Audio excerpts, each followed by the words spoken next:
couple of years ago, some filmmakers, Mammoth Film, they went to Rwanda, and I don't know what they were expecting.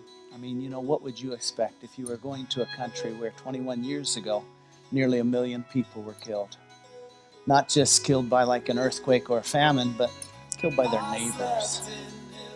Like so many other people who go to Rwanda, these guys were just really astounded by what they found there. Joy, hope, healing.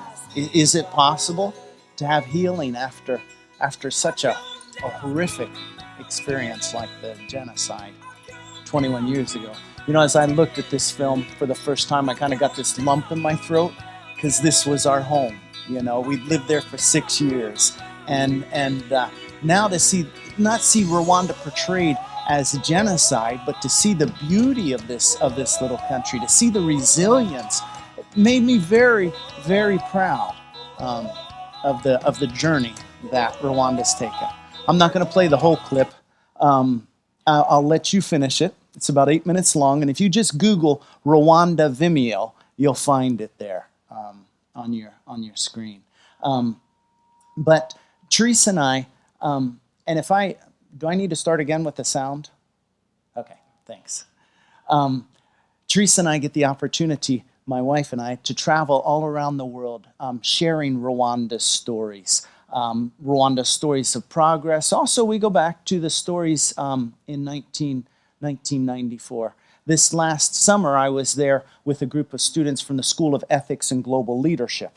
So when we do go back, and I get to go back often these last especially 7 years, we take them to all different kinds of places. One of our favorite stops is Mind Leaps. It's a dance school for kids on the street. It's kind of like a bridge program. Our friend Rebecca, it was her passion and her dream, Rebecca Davis, to start this for kids who don't want to stay on the street, but they want to get back into school.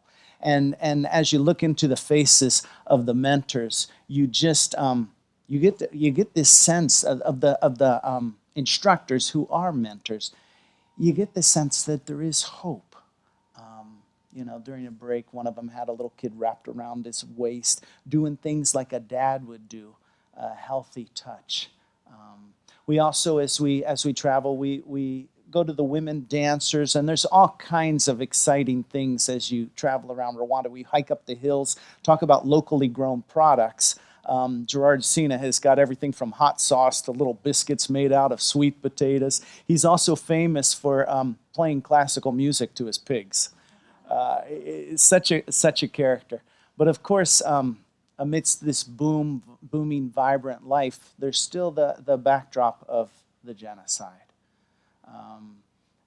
Our students, as they go there and they look into the faces of the people who never should have died, families who never should have been killed, they wrestle. They wrestle with the stories. They wrestle with the smells, the sights. They sit down and they just start trying to make sense, looking for hope in this whole process. You know, is it possible to find healing? How can you be restored in something like this? Lately, I've been excited about this phrase, trust-based relational, and you fill in the gap. It was trust-based relational intervention that I learned about it, but I think about trust-based relational healing. And I think about this place. It doesn't look like a prison camp. At least to me it doesn't. And these little guys are not prisoners. They're actually curious. They're spying on the foreigners who are walking through. But for those who have confessed to killing their neighbors, they're given a pathway home. They're building roads. They're constructing radical terraces. On Rwanda's steep hillsides. They're finding a way, I would say, trust-based relational healing, a way to enter back into the community. And I could go on with a lot of stories about these projects.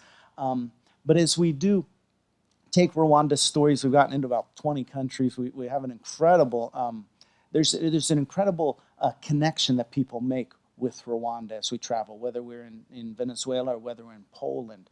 The stories of betrayal, as well as the stories of forgiveness, they give us hope. We talk about genocide, of course, with many of our students. This idea is all over the planet. You know, my world would be better without you in it. And we've got to start adjusting the idea that there's no such place as my world. We're shifting our thinking from my world thinking to our world. Our world would be better with you in it. And we think the most powerful way to shift our thinking from my world thinking to our world thinking is stories. Lately, I've just come to say, you know what? It's probably not going to make it home if it's not packaged in a story. And stories have this way to inspire us to action, to service, to partnership. And that service then empowers the story. So it's a very powerful tool, cycle of change that can come about. So I thought I'd share just a little bit of our story. Teresa and I married right out of college. 6 weeks later, we're in Zimbabwe. 9 years later, we're in Rwanda. By then, we've got 3 beautiful little ones, and we're here in this peaceful little nation. I'm there with the Adventist Development Relief Agency. It's the humanitarian arm of the Seventh-day Adventist Church. We're building schools. We're operating clinics. Actually, a nice place, comfortable, a great place to raise our kids. You know, our kids are just out there playing with the neighborhood for 4 years.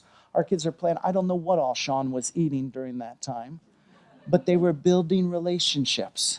So when in 1994 the president's plane is shot down and the killing begins, actually the second night a gang comes to our gate at our house with their clubs and machetes, and our neighbor ladies come out, push through the crowd, and they stand between this gang and the gate. Look at them. They don't look big and tough, huh? But you see, when our kids were playing with their kids, when you love someone's kids, that's big money in the bank. And these ladies courageously stood in front of the gate and said, no, you can't go in there. We didn't even know what was going on. We're putting the kids to bed in the hallway away from gunfire and stuff like that. But outside, these ladies are courageously just telling stories about our family. Again, that idea of stories that can change the way we think, feel, and act. Their kids play with our kids. So as it is getting bad, the plane shot down Wednesday night. Friday, the embassy is saying we're all leaving. Everybody. In fact, the ambassador, I was shocked at how fast this was moving. And they said, we're driving out, but here's the problem. You can't bring any Rwandans. Now, in our family, we had a young man who came in the evening as a watchman, and we had a young lady who had been living in our home, working, patient with the kids, gentle with the kids. Like I said, you love someone's kids, that's big, big money in the bank. And so the embassy is saying, sorry, no Rwandans. We're going to drive out. They're smashing hard drives, shutting down the embassy, shredding documents. No Rwandans. So there'll be roadblocks. When you get to the roadblock, if there's a Rwandan in the vehicle, there'll be problems. And so what are we going to do, huh? Tie a white T-shirt on your antenna and go to the assembly points. Well, Teresa and I, this would be a good chance for you to introduce. I don't want to introduce you to Teresa. Yeah.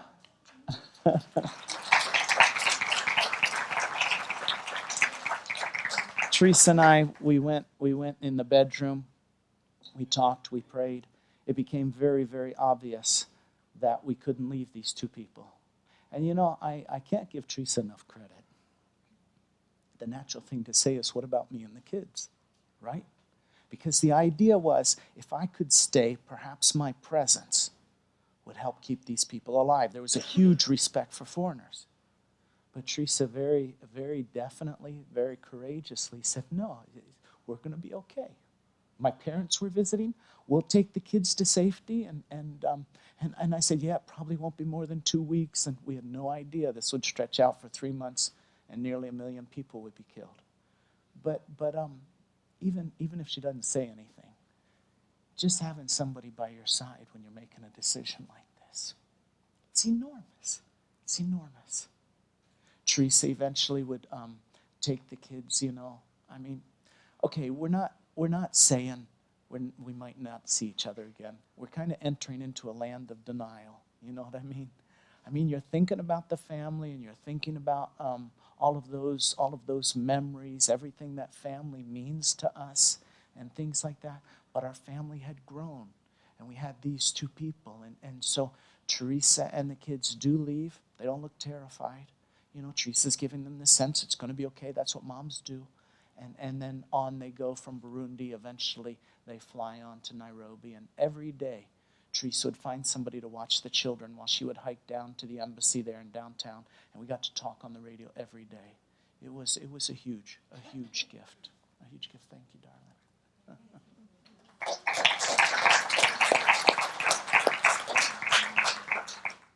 Back in Kigali, there's now 5 of us in the house, the young man and the young lady, but also a pastor and his wife. They're not there finding shelter because they've got Hutu ID cards. They're not targeted. They're not marked as the enemy, but they're there with me in solidarity in the choice I made to stay. She's going to help us find food, mostly stolen. He's going to be this deep well of counsel, of advice, because we have no idea how long this is going to stretch out. Every night when I would lay down in the hallway, I would be thinking, would tonight be the night? Will this thing end today? And I would imagine what it'll be like when I get reunited with my family. After 3 weeks of 24/7 curfew, the government made an announcement that if you had a good reason, you could come and get a travel permit. And I said to the pastor, it's amazing that everybody is still alive here in the house, but what about those out there? What can we do for the people out there? And he said to me, well, if you're going to do anything with the people out there, you've got to form relationships with those who are in power. So this is going to be the beginning of a rather complex relationship. He's the mayor, Colonel Renzaho is his name. He's in charge of the city. Later on, he will be hunted down. He will be captured. He'll be charged with genocide. He'll be sentenced to life in prison. But here, he's in power.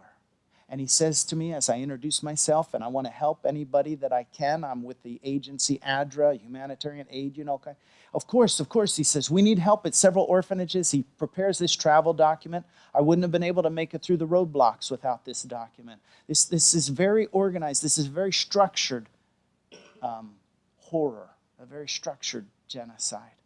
The largest orphanage that I got to, there were little graves in the parking lot. The children were dying from diarrhea, dysentery, water. They were desperate for water. I don't know how Damas, the director of the orphanage, was doing this. He had 80 kids, but then as the killing starts, parents are looking for some safe place, and more come, 180, 280. There was two Catholic priests from Germany and from Germany and France, not far from the orphanage. They tried to protect, and tragically, after several weeks, they failed, and the people were killed. How did Damas do this? Keep this place safe? The best I can figure out is where most of us saw enemies, Damas somehow saw allies. He talked, he negotiated, he had relationships, long-standing relationships in the community, and he drew on those relationships to make a safe place for these kids. I couldn't have gotten the water there by myself. I couldn't have hauled the food and the other things without Gasikwa, Elise, a good friend, a colleague worked with me in ADRA, another good friend, Dawson.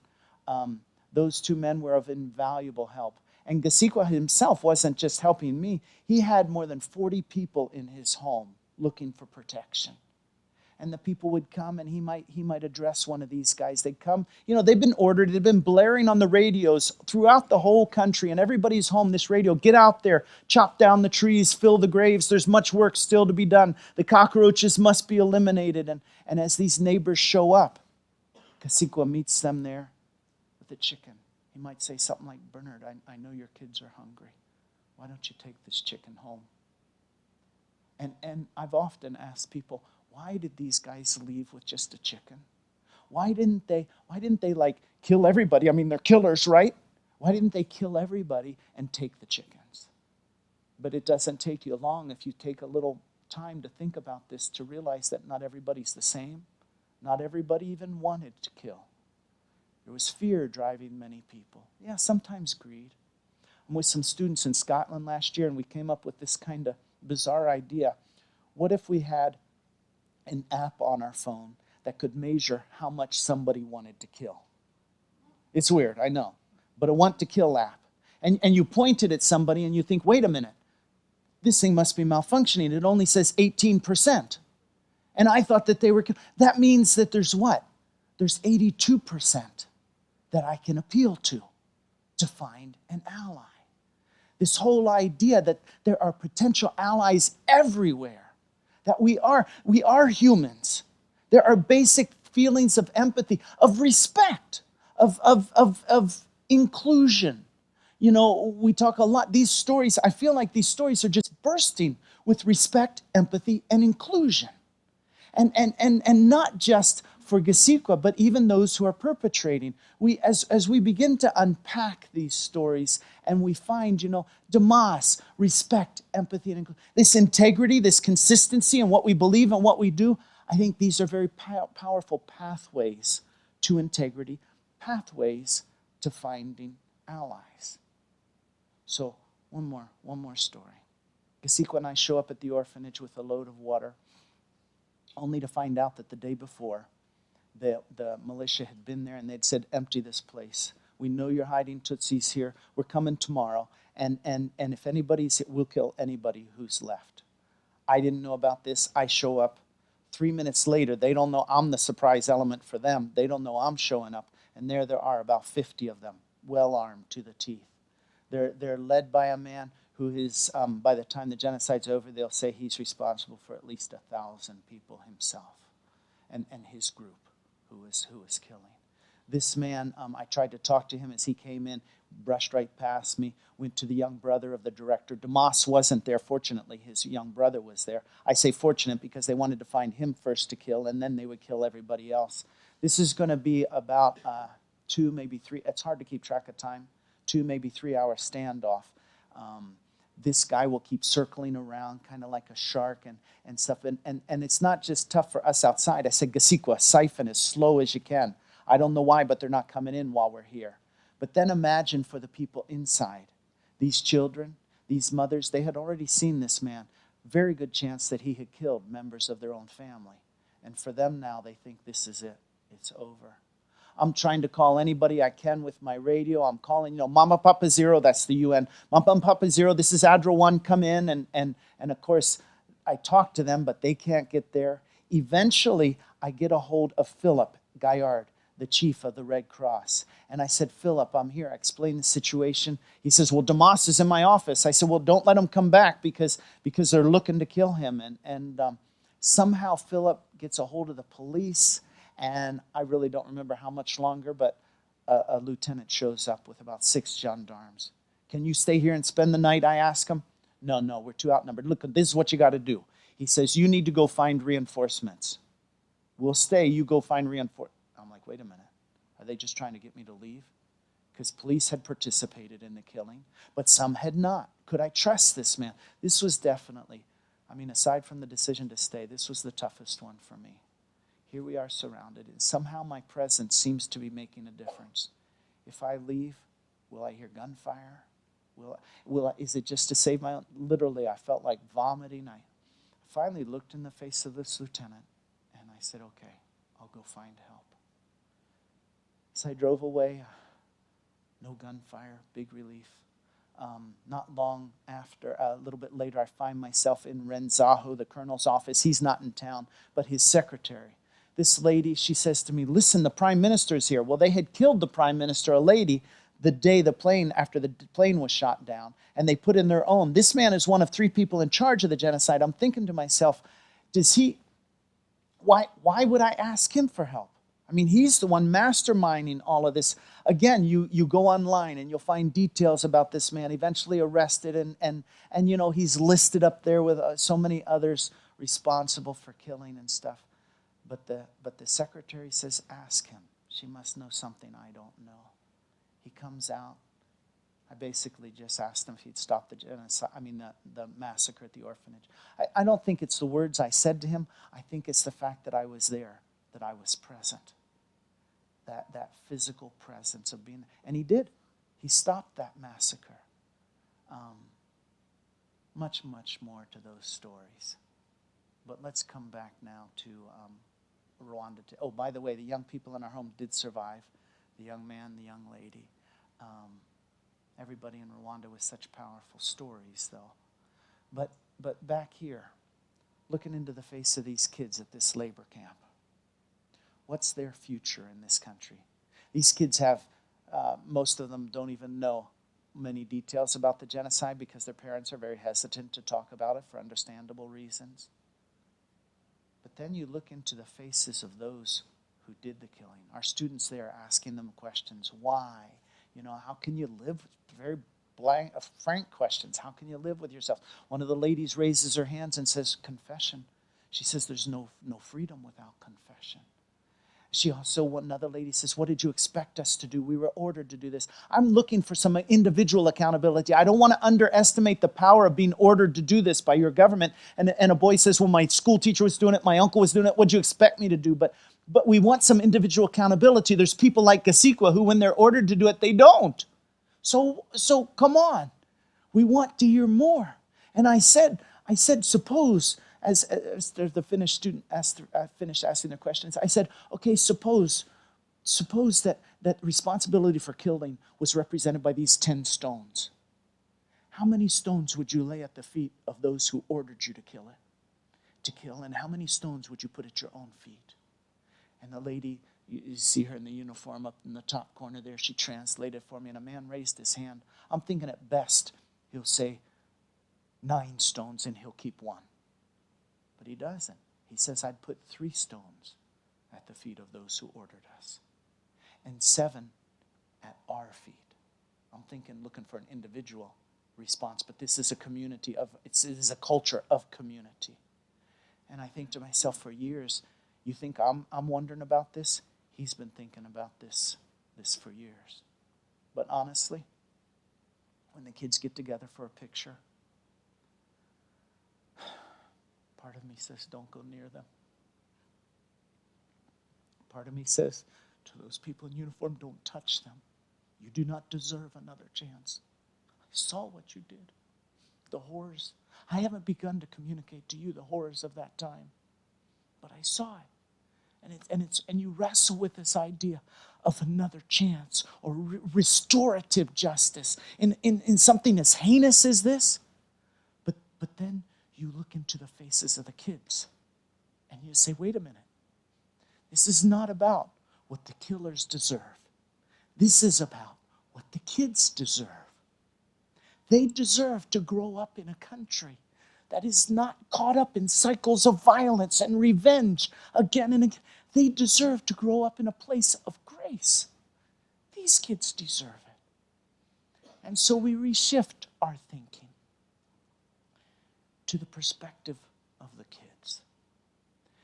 Again and again in Rwanda, this idea that we don't have to be defined by what was taken from us. We don't have to be defined by who we lost. We can be defined by what we do with what remains, with who remains. 2,000 years ago, there was a carpenter who said, become like kids.